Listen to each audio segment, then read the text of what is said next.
জলপাইগুড়িতে গাড়ির শোরুমের জমি দখল করবার চেষ্টা, শোরুমের গাড়ি ভাঙচুর করা হয়েছে, শোরুমের কর্মীদেরকে বেধড়ক মারধর করা হয়েছে, এমনকি শোরুমের তারা তাণ্ডব চালিয়েছে। পুলিশের ভূমিকায় রীতিমতো সরব হয়েছে শোরুম মালিক। একাধিক জায়গায় ভাঙচুর চালানো হয়, ধুন্ধুমার কাণ্ড বেঁধে যায়। জলপাইগুড়িতে গাড়ি শোরুমের জমি দখল করবার চেষ্টা, শোরুমের গাড়ি ভাঙচুর করা হয়েছে, শোরুমের কর্মীদেরকেও মারধর করা হয়েছে, শোরুমের তাণ্ডব চালানো হয়। পুলিশের ভূমিকায় সরব হয়েছেন শোরুম মালিক। শোরুমের সেনাবাহিনীর গাড়ি মেরামত করা হয় এমনটাই দাবি করেছেন শোরুমের মালিক। দখলদারদের অত্যাচারে ব্যাহত হচ্ছে সেনার গাড়ি মেরামতির কাজ। উত্তরবঙ্গে একমাত্র শোরুম যেখানে সারাই করা হয় সেনার গাড়ি। শিলিগুড়ির কাছে চিকেন স্নেকের কাছে অস্থিরতা তৈরির চক্রান্ত চলছে। একের পর এক বিস্ফোরক অভিযোগ করছেন শোরুমের মালিক।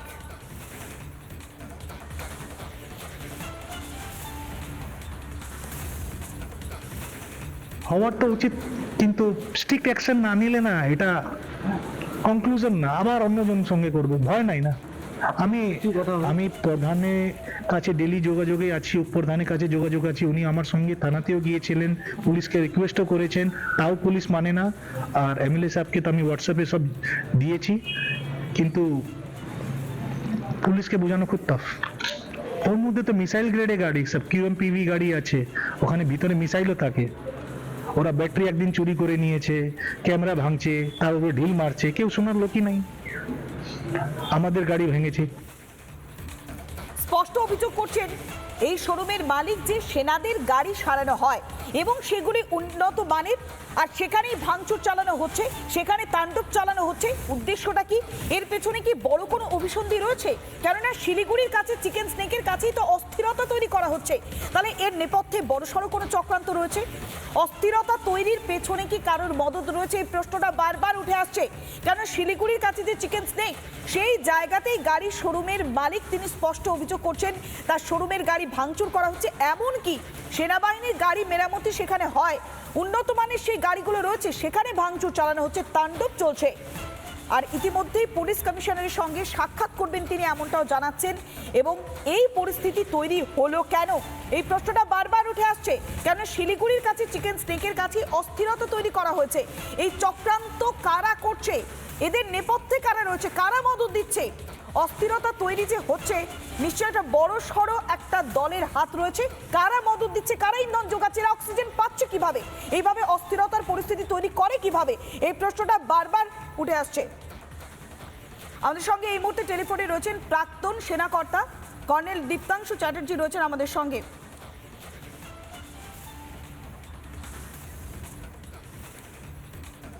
কর্নেল চ্যাটার্জি, যে বিষয়টি আমরা দেখতে পাচ্ছি যে সেনার গাড়ি, ভারতীয় সেনাবাহিনী জওয়ানদের গাড়ি, সেখানে নিরাপত্তাটা কোথায়? এখানে তো মেরামতি হয়, সেই সমস্ত গাড়িগুলোতে ভাঙচুর করা হচ্ছে, নিরাপত্তাটা কোথায়? কর্নেল চৌধুরী, এই বিষয়টি তো বারবার উঠে আসছে যে এখানে সেনাবাহিনীর গাড়ি মেরামতি হয়, সেখানে যদি ভাঙচুর হয় তাহলে নিরাপত্তাটা কোন জায়গায় দাঁড়িয়ে রয়েছে? এটা নিশ্চিতভাবে দুর্ভাগ্যজনক, যেহেতু শিলিগুড়িতে হচ্ছে এবং শিলিগুড়ি একটা ভেরি সেন্সিটিভ প্লেস। এইটা নিয়ে আমরা বহুবার কথা হয়েছে। এই শিলিগুড়ি করিডোর, চিকেন নেক, এই জায়গাটা সেন্সিটিভ এবং এবং যে জিনিস আমরা দেখছি, এটা প্রশাসনের ব্যাপার। যদিও আমার মনে হয় গভর্নেন্সের কোথাও না কোথাও একটা গাফিলতি হচ্ছে, কোথাও না কোথাও অ্যালাউ করছে এদের লোকাল গভর্নেন্স এবং ল অ্যান্ড অর্ডার। এই যেখানেই ল অ্যান্ড অর্ডারের প্রবলেম হয়, সেখানে এই যারা তাণ্ডব যারা করছে, যাদের আমরা এই স্ক্রিনে দেখছি, তারা পেয়ে বসে, এবং এটা বহু জায়গায় পশ্চিমবাংলায় হচ্ছে। তো আমার নিশ্চিতভাবে মনে হয় এই ল অ্যান্ড অর্ডার পুলিশের কাজ। পুলিশ আরো দায়িত্বশীল ভাবে এই কাজগুলোকে এগিয়ে আসা উচিত। নিশ্চিতভাবে রাজনৈতিক ভাবে এটা দেখা উচিত নয়। তারা যদি কোনো রাজনৈতিক দলে, কোনো নীল সবুজ লাল দলে থাকলেও পুলিশ কিন্তু ইম্পার্শিয়ালি এটাকে দেখা উচিত, কারণ এটা law and order problem. And এটা মানে যত তাড়াতাড়ি সম্ভব এর ওপর যেন অ্যাকশন নেওয়া হয়, নাহলে এগুলো বাড়তে থাকে। এরা ফ্র্যাঙ্কেনস্টাইন তৈরি করছে। আমাদের রাজ্য যদি এরকম ভাবে ফ্র্যাঙ্কেনস্টাইন তৈরি করে, একদিন রাজ্যে গভর্নেন্সের ওপরে কিন্তু ওরা অ্যাটাক করবে। অ্যান্ড এইটা যে ব্ল্যাটেন্ট অ্যাটাক করছে, সবার সামনে ক্যামেরা ছবি উঠছে, আমার মনে হয় এটা সত্যিভাবে দুর্ভাগ্যজনক যে পুলিশ অ্যালাউ করছে, এর পুলিশ অ্যালাউ করছে, এবং বিশেষ করে যখন সেনার গাড়ি মেরামত হয়, সেনার গাড়ি মেনটেন্স হয়, সেখানে এই দৃশ্য নিশ্চিতভাবে একজন আমরা বাংলায় যারা থাকি এটা শুভ দৃষ্টি নয়। কর্নেল চৌধুরী, আরো একটা বিষয় স্পষ্ট করবো যে চিকেন স্নেকের কাছে যে জায়গাটি, সেখানে যদি এই অস্থিরতার পরিস্থিতি তৈরি করা হয় তাহলে তো একটা নেপথ্যে বড়সড় ষড়যন্ত্র কাজ করতে পারে।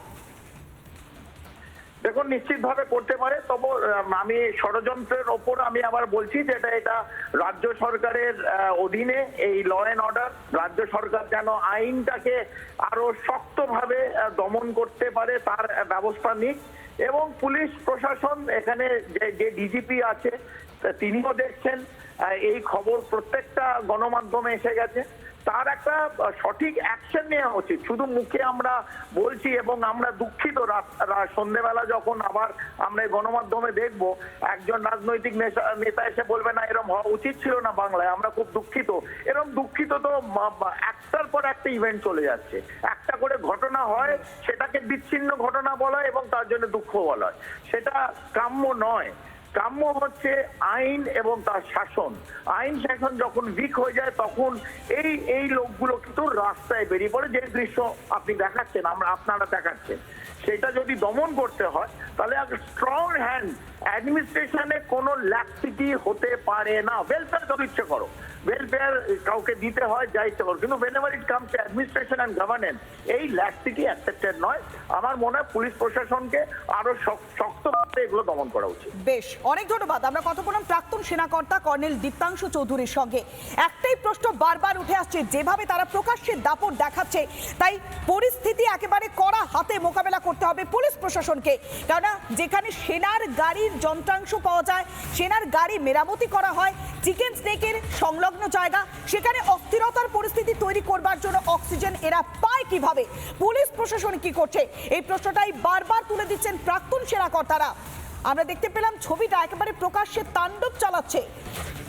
প্রকাশ্যে যেভাবে জলপাইগুড়ি গাড়ির শোরুমের জমি দখল করার চেষ্টা করা হচ্ছে, গাড়িকে ভাঙচুর চালানো হচ্ছে, এই শোরুমে তাণ্ডব চালানো কিভাবে, পুলিশের ভূমিকা কি ছিল, সে প্রশ্নটাই তো বারবার উঠে আসছে। কেন ছবি বলছে রীতিমতো তাণ্ডব লীলা চালিয়ে যাচ্ছে। এরা এই অক্সিজেনটা পাচ্ছে কিভাবে? তাহলে এদের পেছনে কি কারা রয়েছে? কেউ কি এদেরকে ইন্ধন দিচ্ছে? কারা এদেরকে মদত দিচ্ছে? এই প্রশ্নটা বারবার উঠে আসছে। শোরুমে সেনাবাহিনীর গাড়ি মেরামতি করা হয় এমনটাই দাবি করছেন শোরুমের মালিক। দখলদারদের অত্যাচার চলছে, আর সেই অত্যাচার দিনের পর দিন চলছে। সেনাবাহিনীর গাড়ি মেরামতির কাজও ব্যাহত হচ্ছে, গাড়িতে ভাঙচুর চালানো হচ্ছে। উত্তরবঙ্গের একমাত্র শোরুম যেখানে শুধুমাত্র সারাই করা হয় সেনা জওয়ানদের গাড়ি, আর সেখানেই ভাঙচুর চালানো হচ্ছে, সেখানকার জমি দখল করার চেষ্টা করা হচ্ছে। আর যারাই তাণ্ডব চালাচ্ছে, ছবিগুলো দেখুন, যারাই তাণ্ডবগুলো চালাচ্ছে তারা অক্সিজেনটা পাচ্ছে কিভাবে? এই অস্থিরতার পেছনে কাদের মদত রয়েছে? আইন শৃঙ্খলা পরিস্থিতি কোন জায়গায়? পুলিশ প্রশাসন কোথায় রয়েছে?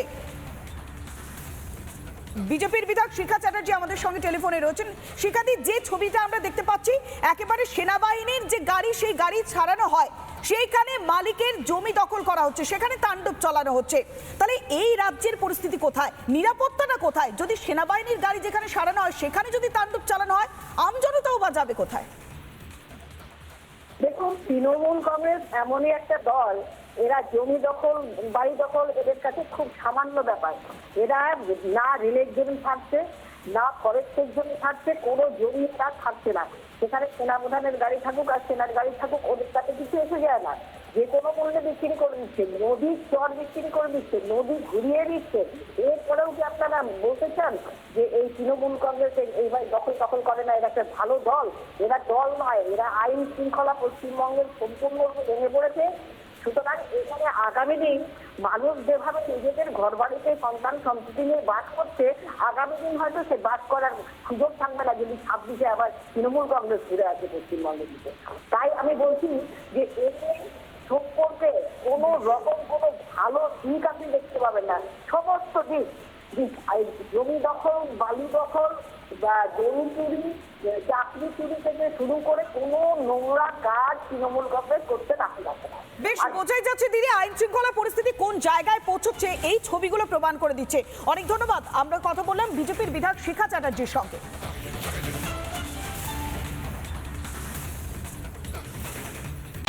নানা ধরনের কন্টেন্ট দেখার জন্য লাইক করুন, শেয়ার করুন আমাদের ফেসবুক পেজ, সাবস্ক্রাইব করুন আমাদের ইউটিউব চ্যানেল।